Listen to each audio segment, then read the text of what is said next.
So interestingly, when you think about what's the highest linear, one-dimensional acceleration that we can withstand, let's think about the highest, or actually, I got to be careful. There's really no difference between what we can withstand in terms of linear accelerations versus accelerations going around a turn. It's really about how you get there. With a linear acceleration, it can be less smooth than if you're going fast and then you're going around a turn. It's kind of smooth. So actually, when it comes to the human body, it doesn't matter what kind of acceleration it is, whether it's linear around a turn. The acceleration is the body can only withstand certain accelerations. So let's just talk about the highest acceleration we can withstand. People have done a lot of tests in these things, and the Mythbusters have done a lot of great experiments, but where they have human or their dummies undergoing high accelerations, and they pretty much have done their research and figured out that the highest acceleration that a body can withstand without damage is on the order of 20 Gs.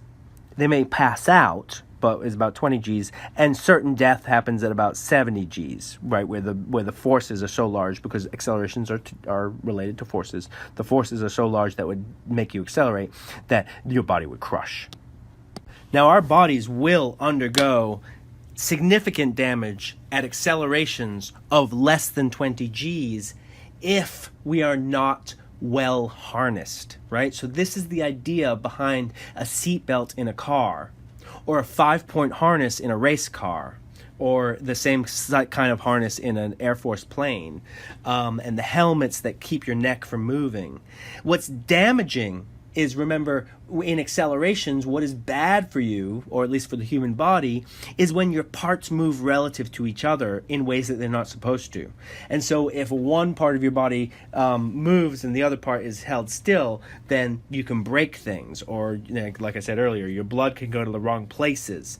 And so one of the ways to withstand damage is to harness well. And there was a pioneer in harnessing, and his name is Colonel Stapp. He was an Air Force colonel, and he recognized this. He recognized that there was that while Air Force airplanes had the ejection seats. Right. So what's an ejection seat? When you're in an Air Force airplane and you lose control of the airplane and you can't regain control. You could go into a flat spin, or you could have a malfunction, right? Your engines could stop working, or you could be shot down, right? Where you don't have wings anymore, so you need to get out of the plane, otherwise you're going to crash.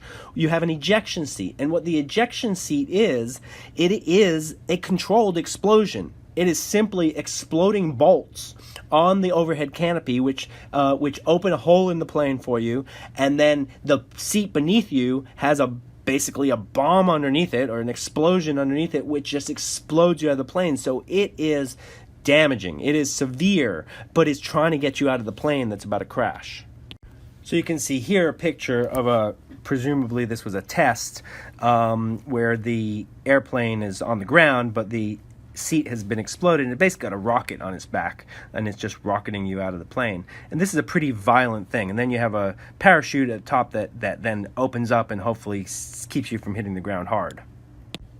So what Stapp realized is that people were getting injured in these Air Force ejection seats, and he realized that the way to save the people who were in these situations, and he extended this to automobiles, this is in the 1950s, he extended this to automobiles, is that we should harness people better. And so what Stapp was all about was harnessing in high acceleration or high force situations.